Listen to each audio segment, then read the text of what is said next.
Imagine being a paranormal detective who is constantly hunted by an entity who calls himself Death and the enemy of God. This entity don't just hunt the detective, it manipulates its host to commit murder and suicide.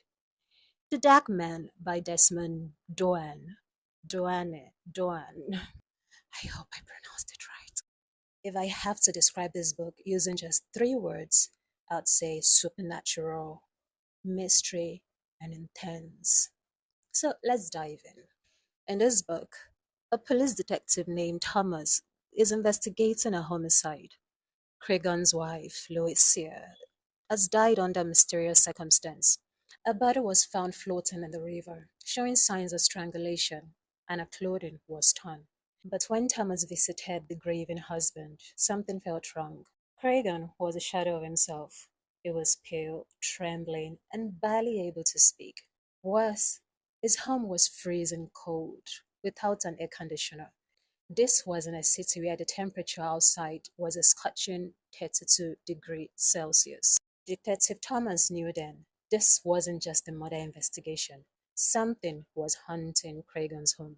Cragen swore his late wife's ghost was still in the house. He claimed she walked the stairs after midnight, her presence lingering long after death.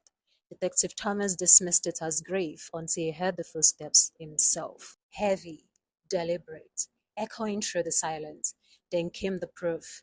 A favorite flower vase, which he has deliberately moved, was found repositioned back to its original position. At this instant, Detective Thomas realized this was not just a case of homicide. This was deeply paranormal. He immediately invited Ford, a well-known paranormal detective, to help him commune with Louisia's ghost and ask directly who was responsible for her death. When Ford arrived, Thomas gave him a full briefing. With years of experience in paranormal cases, Ford wasn't quick to jump to a conclusion. He suggested that Louisia's death might not have been homicide after all. The strangulation mark and torn clothing could have been caused by the river's current.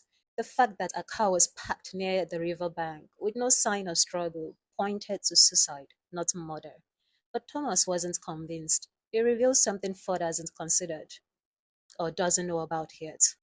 Louisia's diary, discovered by the housekeeper in her art studio, hinted at secret affairs with the mayor, fears and guilt torn between passion and loyalty to her loving husband Cregan, and even threat.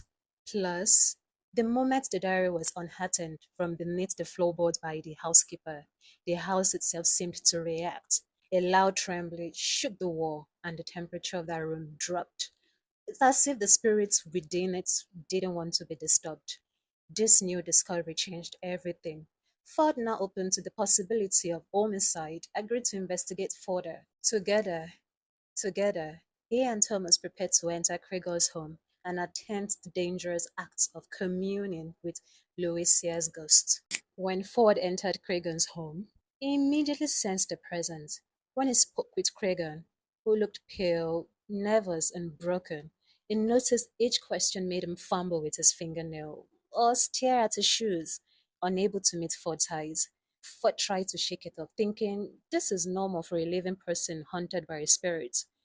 But then Cragen raised his head. His face twitched in fear. He whispered, "He's here," before screaming, "Leave me alone!" Ford froze. This wasn't just grave or paranoia. Something darker, something watching, something waiting is in the room with them. Ford and Detective Thomas pawned around to see who Cragon was talking to, but saw no one. In that instant, Cragon was pulled and suspended in midair by his collar. He struggled to breathe as Ford desperately tried to pull him down. Detective Thomas, confused by this invisible being, fired a shot in the air. This seemed to disorient the force. The entity threw Kerrigan violently against the wall, causing the victim to gasp for air. Ford froze. In over 2 decades of paranormal work, he has never seen such a raw, violent energy. This wasn't a lost ghost. This was a vengeful spirit. Strong enough to manipulate the physical world, strong enough to kill. Ford told Detective Thomas he couldn't face this alone. He needed someone with experience as backup. His partner Mike was in the same city, and together they have faced similar horror in the past.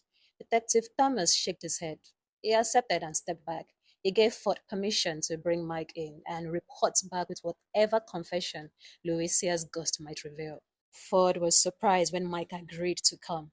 It's been 2 years since they'd spoken, 2 years since the disaster that destroyed their partnership. Back then, they had used a 6-year-old girl named Chelsea Hopper to lure a malevolent spirit from their family's attic.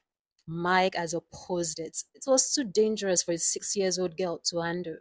But Ford insisted to Ford, facing the demon that haunted her dream would make Chelsea stronger and give her closure. Besides, this very episode has drawn in over 8 million viewers, the highest rating they've ever achieved. But when Chelsea Hopper felt unconscious with three deep scratches on her face, their TV show was buried beneath the lawsuits the Hoppers family filed. The show was cancelled, and Mike was absolutely furious. As soon as Mike arrived, he sent Ford crashing to the floor with a devastating blow to his face. Ford woke up later, laying on Cregan's couch. He had a metallic taste in his mouth. His head was troubling like he'd hit it, and dried blood stained his nose and shirt. Ford managed to scan the room and found his partner, Mike, talking to Cregan.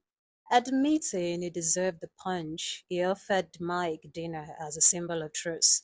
Mike agreed, but no cheap hamburgers or cheap fried chicken. He wanted only seafoods. With the truce settled, Mike left to inspect the home surrounding and plant cameras, whilst Ford interrogated Cregan further. He needed to know more about this entity haunting his home.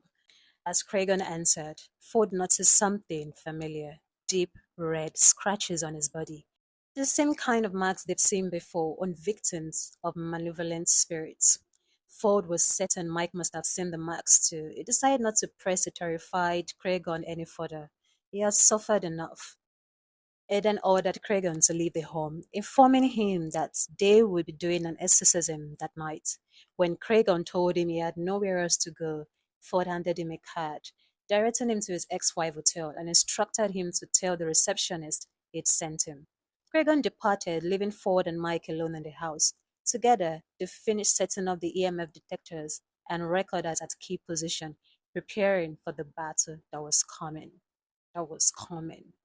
Hey, after Mike dinners of crabs and lobsters, they returned to Krieger's home.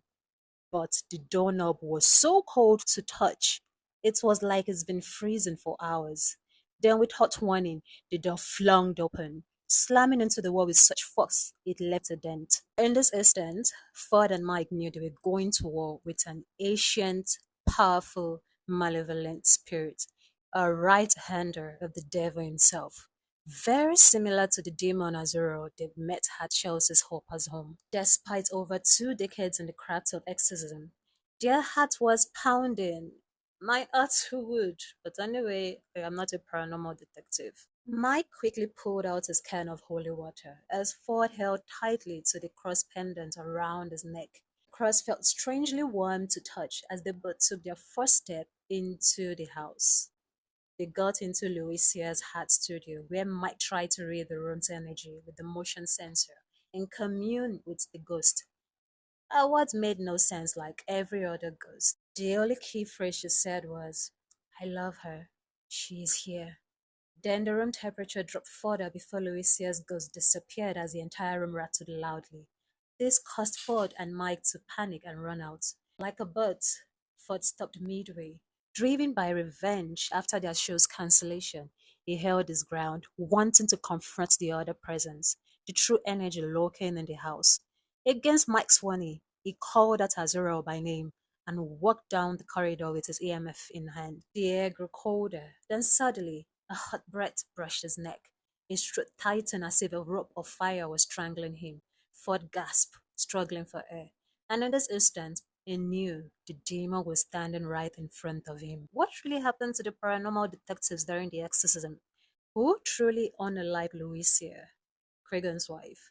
And when a ghost whispered, I love her, who was she speaking of?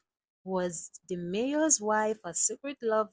What unfinished business binds Louisa to the plane of the living? Anyway, let me not give you the spoilers so that you can go read the book yourself and find out everything. And As usual, the link is attached to this video. The book is free for now on kobo.com, so go check it out.